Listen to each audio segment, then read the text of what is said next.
Dear students, now we are going to discuss about the maxillary nerve and mandibular nerve.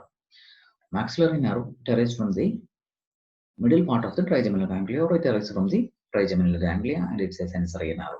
Okay, now we have to discuss about the details like codes and branches. See,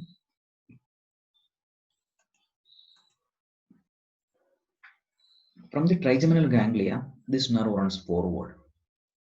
Here also, this nerve also passes through the cavernous sinus, or it passes through the cavernous sinus. So it passes through the lateral wall of the cavernous sinus and reaches a foramen. This foramen is known as foramen rotundum. So here it passes through the foramen rotundum and reaches another area. This area is known as pterygopalatine fossa. Means from the cranial cavity it is entering into the pterygopalatine fossa through this foramen rotundum.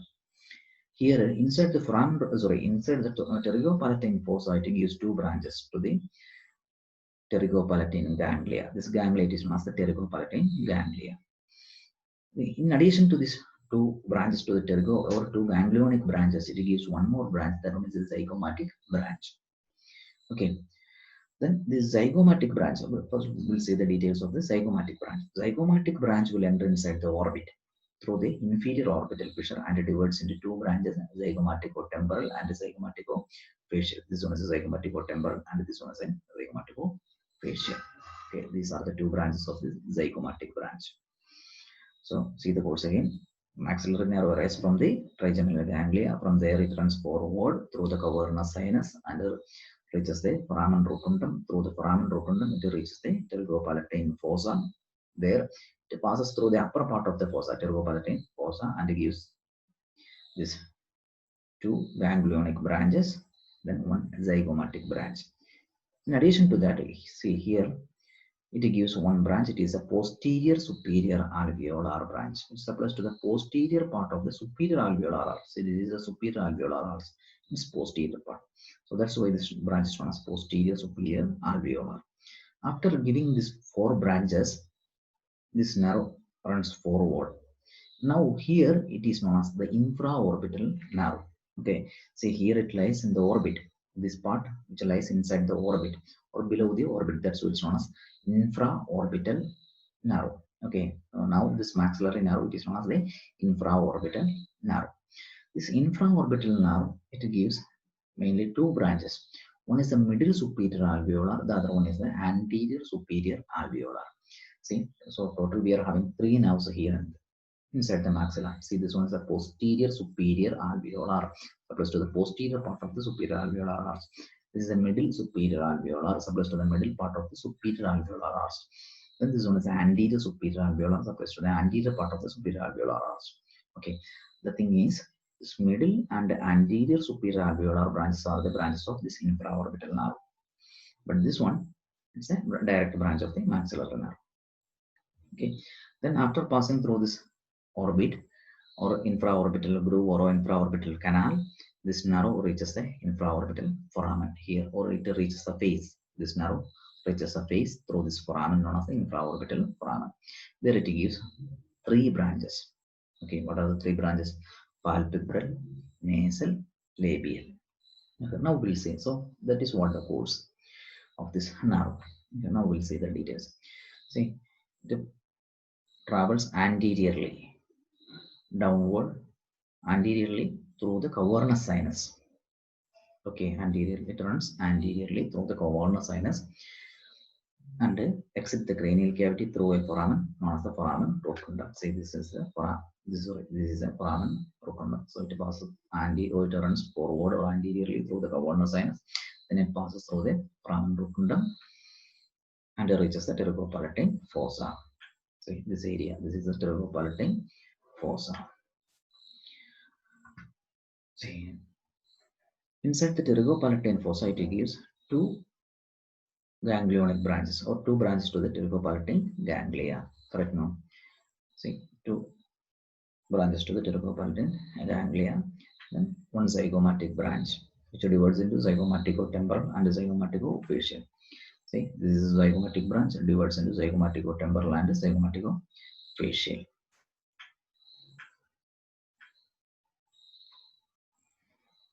Okay. In addition to that, that point is not there in this PPT. In addition to this three branches, see here one more nerve, that is what the posterior superior alveolar nerve. So here the pterygopalatine fossa gives mainly four branches. Okay, two ganglionic branches, one zygomatic branch, then one posterior superior alveolar branch. Then within the orbit or within the infraorbital canal, see what is that infraorbital canal? See, this is a course inside the pterygopalatine fossa. Okay, after the course in the pterygopalatine fossa, it reaches the orbit. See, this is the orbit, means it runs through the floor of the orbit. There it passes through a groove or a canal. Okay, that canal is known as the infraorbital canal.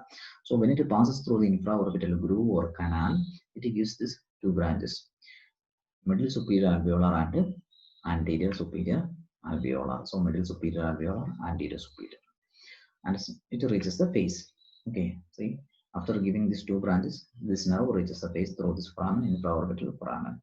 Here it gives three branches. What are the three branches? Palpebral branch, then nasal branch, then labial branch. Okay. In addition to these branches, say here, when it was inside the cranial cavity, it gives a meningeal branch. Okay, one branch to the meninges. So meningeal branch. Now see what are the branches of this maxillary nerve. Here, meningeal branch. Here, two ganglionic branches. This one zygomatic branch. Then posterior superior alveolar.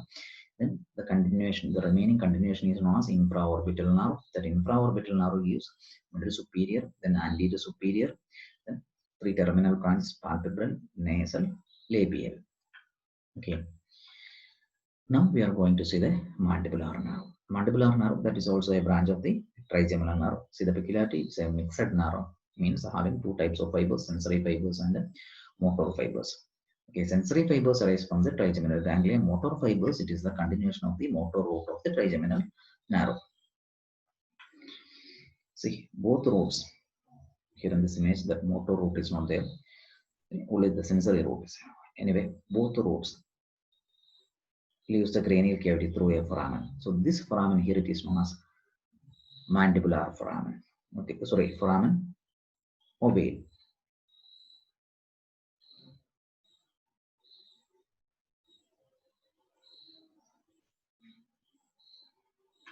Okay, see this foramen, this is a foramen ovale. It's an oval shaped foramen. So both these two nerves leaves the cranial cavity through the foramen ovale. Just below the foramen ovale, these two roots join together to form the trunk. Okay, just a minute, they're like this. See, this is the trigeminal ganglia here, this image, and this one is a sensory root. This is a motor root, and this is what the foramen ovale. These both roots leaves the cranial cavity through this foramen ovale. Below the foramen ovale, these two roots join together to form the trunk. Now this is the trunk. Immediately this trunk divides into two divisions, one anterior division and posterior division. This is what the posterior division, and this one is the anterior division.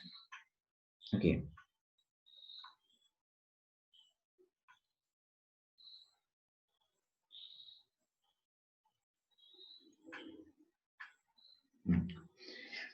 Now we'll see what are the branches of this trunk: anterior division, posterior division. Okay. See the trunk, which gives mainly two branches: nervus spinosus and now to medial pterygoid. Okay, what are they? See, nervus spinosus, which re-enters inside the cranial cavity through another foramen, through the foramen spinosum, through another round foramen. It is known as the foramen spinosum, and it supplies to the meninges. Okay, that's why it's known as, sorry, that passes through the foramen spinosus, so it is known as nervus spinosus, and it supplies to the meninges, so it is having another name, meningeal branch of the mandibular nerve. Okay, so this is what the meningeal branch of the mandibular nerve or the nervus spinosus. Now this one is a now to medial pterygoid. Okay, so this now to medial pterygoid not only supplies to the medial pterygoid muscle, it also supplies to the tensor palpebral muscle and the tensor tympani muscle.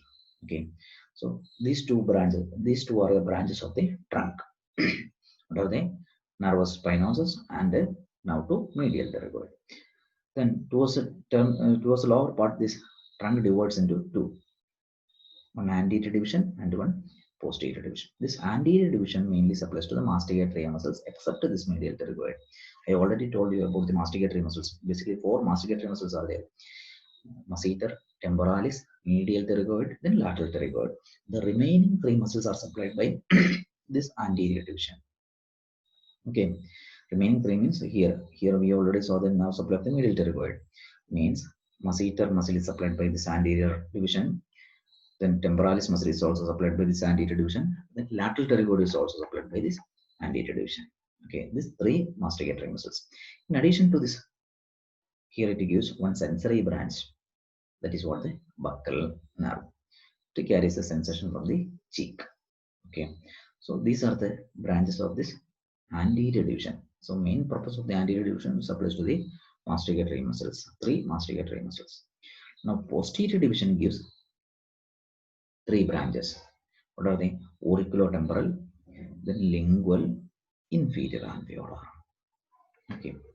So anterior, we'll see the anterior division. Anterior division gives some branches now to lateral pterygoid, now to masseteric muscle, now to temporalis muscle. Then in addition to this motor nerves, it gives one sensory nerve, that one is a buccal division.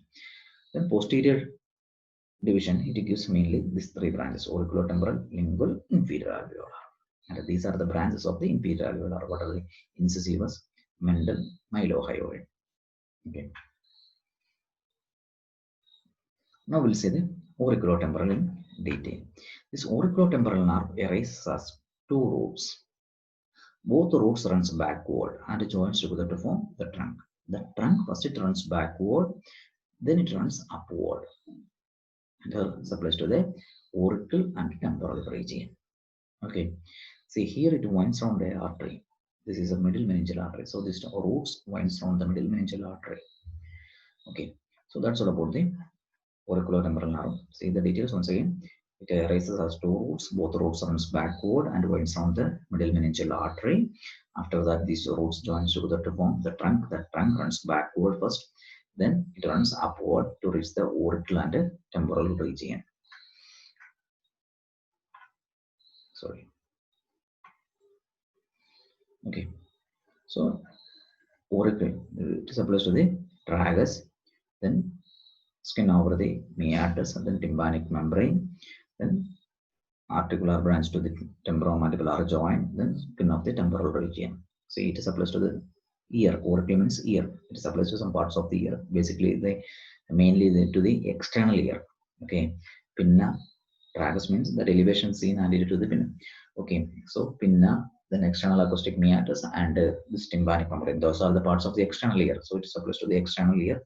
Then in addition to that, it gives one branch to the temporomandibular joint. Then skin of the temporal region. That's why this is known as this nerve is known as auriculotemporal nerve. Now lingual nerve. Lingual nerve first it runs downward. Then it runs forward and reaches the tongue, and it supplies to the anterior 2/3 of the tongue.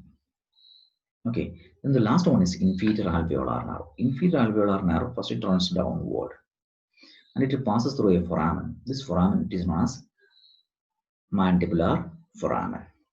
This one is a mandibular foramen.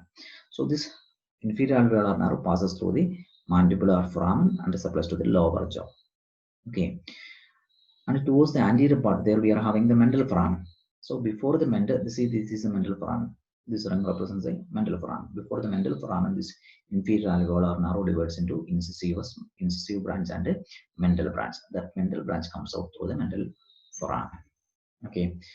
Now, before entering to the mandibular foramen, it gives one branch. This one is a mylohyoid branch, which is supposed to the mylohyoid muscle. So inferior alveolar nerve, it is the largest branch of the mandibular nerve. It's a terminal branches, incisive nerves, incisive nerve and mental nerve. Okay, those are the terminal branches.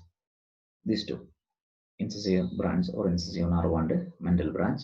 So before entering to the mandibular foramen, here it gives a branch that is a mylohyoid branch. So those are the 3 branches of this inferior alveolar. See the course of the inferior alveolar once again, it runs downward and reaches a mandibular foramen. Then it passes through the mandibular canal and it comes out from the mandibular canal through the mental foramen as mental nerve. Okay, so these are some of the details of this mandibular nerve. Okay, mandibular nerve is having two roots, small motor root and large sensory root. Both roots comes out through this foramen ovale. Below the foramen ovale, it joins over the form the trunk. Trunk divides into anterior division and posterior division. Then branches. Here the trunk gives two branches. Then anterior division gives mainly branches to the masticatory muscles and one sensory branch to the skin of the cheek. Then the posterior division gives basically three branches: auriculotemporal nerve, inferior alveolar nerve, and lingual nerve. Okay, the remaining details you have to read from your textbook. Okay, thank you.